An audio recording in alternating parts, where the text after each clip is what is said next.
Hello students. तो आज हम पढ़ेंगे टॉपिक इलेक्ट्रिक फील्ड के बारे में। सबसे पहले देखते हैं कि एक ओरिजिन पे यहाँ पे एक point charge capital Q placed है। ओके, अगर हम अब एक दूसरे स्मॉल चार्ज क्यू को इसके नियर बाई कहीं पे लाते हैं, then this small Q charge will experience a force due to this capital Q charge according to Coulomb's law। Okay, so वो जैसे ये पॉजिटिव चार्ज हैं तो कौन सी डायरेक्शन में एक फोर्स एक्सपीरियंस करेगा, in this way force experience करेगा because of capital Q charge. इसको हम ओरिजिन पे मानते हैं कि ये ओरिजिन पे है। इन दोनों के बीच की डिस्टेंस क्या होगी, दैट इज आर वेक्टर। उसको हम पोजिशन वेक्टर आर वेक्टर बोल सकते हैं। एक्चुअली में अगर इसको हटा दें तो भी कोई ऐसा मतलब फोर्स या फील्ड ऐसे अवेलेबल रहेगा इसके सराउंडिंग, कैपिटल क्यू के surrounding. Yes, there is a field surrounding Q. So that field is called as electric field of this charge, capital Q charge. Okay, और उसे ही हम इलेक्ट्रिक फील्ड से denote करते हैं। तो एक्चुअली में इलेक्ट्रिक फील्ड क्या होता है, electric field is equals to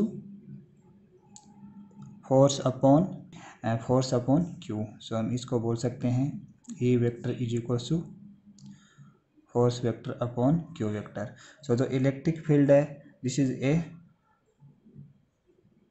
vector quantity. ये भी एक क्या है, वेक्टर क्वांटिटी है।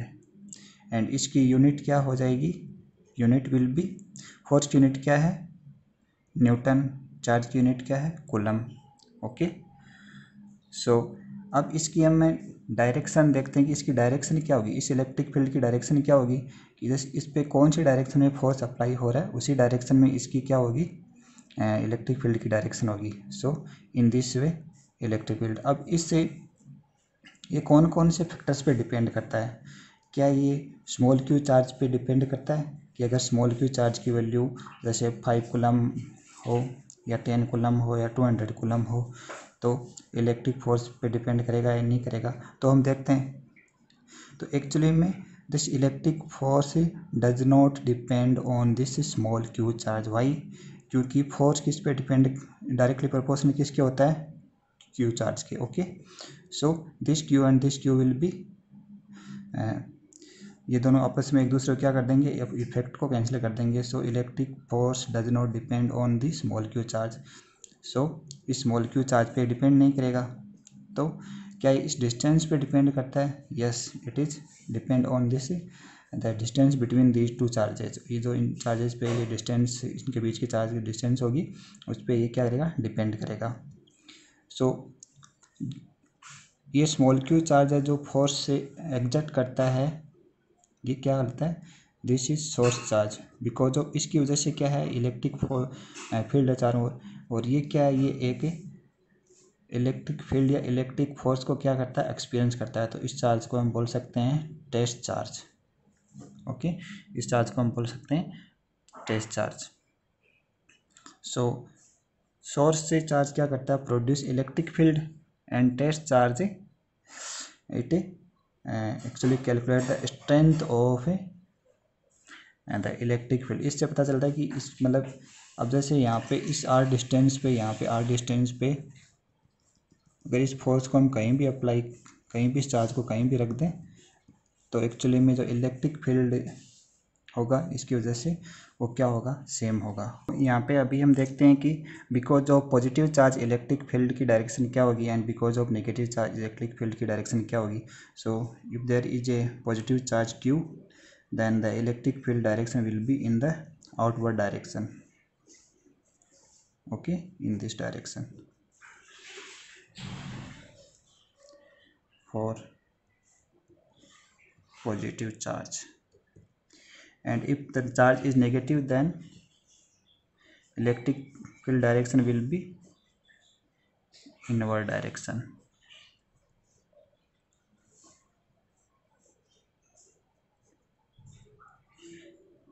for negative charge. सो ये 2 पॉइंट्स और याद रखने हैं।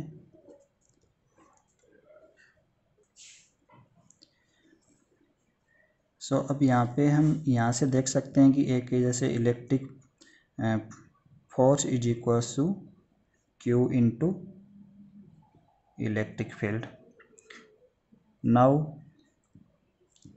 if Q is equals to 1 coulomb, now if Q is equals to 1 coulomb, then the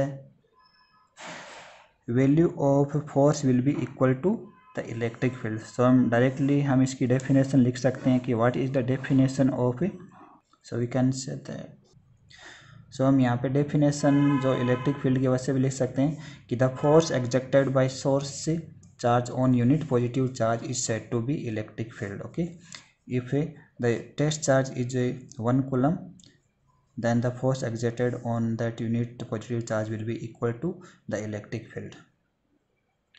So अब अभी यहाँ पे देखते हैं electric field due to point charge.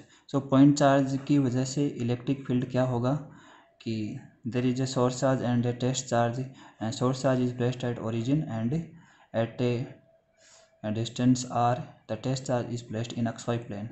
So यहाँ पे फोर्स क्या होगा according to definition E vector is equal to force upon Q। So यहाँ पे force according to Coulomb's law between capital Q and small q, what is the force is equal to kq into q upon r square into r cap। सो ये क्या हो गया force हो गया according to Coulomb's law. सो इसकी value हम इस equation में पुट कर देते हैं, put the value of force in equation first. So E vector will be KQQ upon R square into Q into R cap। So Q से Q, small q से small q cut हो जाएगा।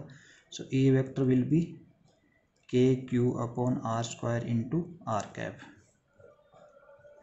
सो जैसे हमने थोड़ी देर पहले डिस्कस किया था कि इलेक्ट्रिक फील्ड है वो टेस्ट चार्ज पे डिपेंड नहीं होता, it is independent on that test charge. So देखो यहाँ से हम देख सकते हैं कि जो इलेक्ट्रिक फील्ड है वो टेस्ट चार्ज पे डिपेंड नहीं करता है, it depends on the distance between them. Okay, कि कितनी डिस्टेंस पे वो चार्ज प्लेस्ड है उसी पे सिर्फ डिपेंड करता है ये।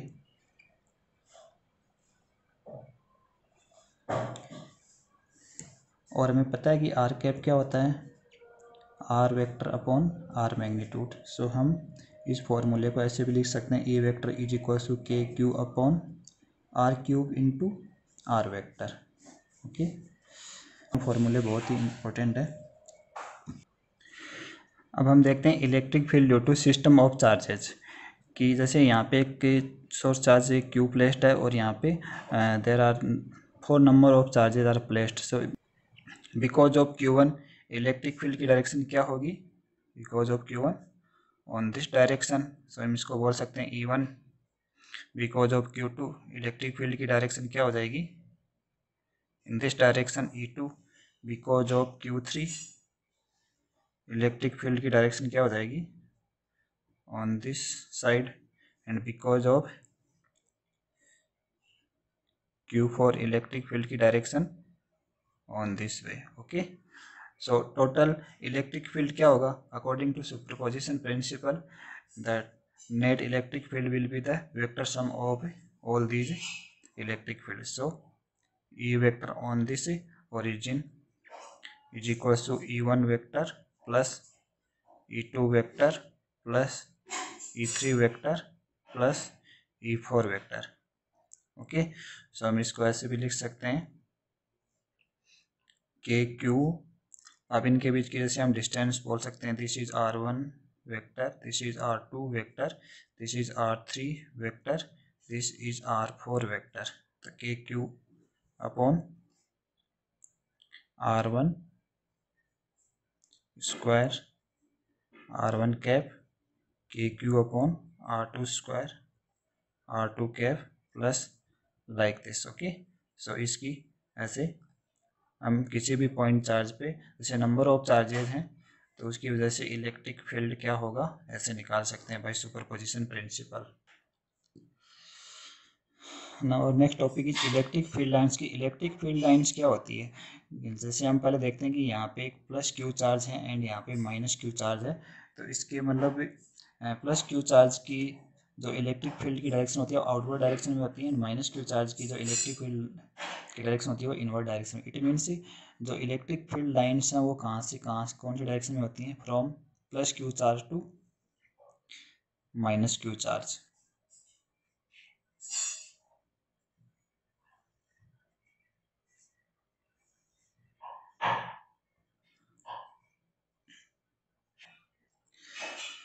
अगर अब हम जैसे इलेक्ट्रिक फील्ड की डेफिनेशन लिखना चाहें तो so these are those curves in a electric field at which by drawing a tangent on it we can get the direction of electric field at that point।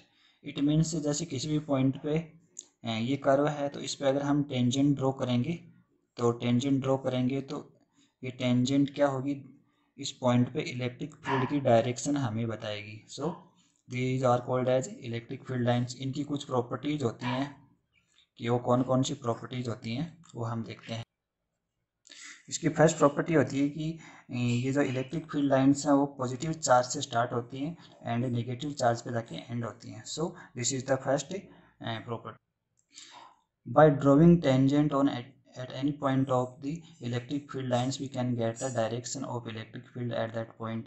so this is the second property of electric। Third इसकी property है कि these field lines never intersect each other, ये एक दूसरे को कभी भी cut नहीं करती हैं। Okay, and the fourth properties of electric field lines are never forms close loop. It means ऐसा नहीं है कि जैसे ये इलेक्ट्रिक फील्ड लाइंस है यहाँ पे एंड होके जैसे ये दोनों एक ही पॉइंट पे जाके एंड हो गई, या ऐसा नहीं कि इधर से तो एक क्लोज लूप ऐसे बनाएंगी नहीं कभी भी। The fifth properties of electric field lines is the field lines if are more closer, okay, then there will be more force on the test charge and the strength of electric field will be very high।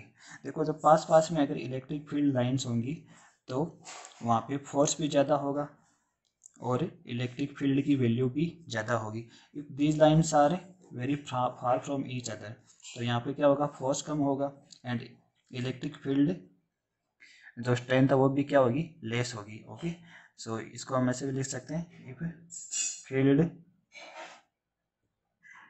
Lines are far from each other then less strength of electric field। Next, sixth and important property of electric field lines is uniform electric field lines are always parallel to each other। Uniform means कि वहाँ पे हर एक point पे जो electric field की strength है वो same होती है और these lines are always parallel to each other. इसमें कहीं भी किसी भी पॉइंट पे अगर इलेक्ट्रिक फील्ड हमें कैलकुलेट करना हो तो उसकी वैल्यू क्या होती है, ऑलवेज सेम होती है। सो ये था हमारा आज से का lecture about electric field and the electric field at a point and the electric field line से। नेक्स्ट वीडियो में हम कुछ न्यूमेरिकल्स डिस्कस करेंगे। सो तब तक bye and thank you so much.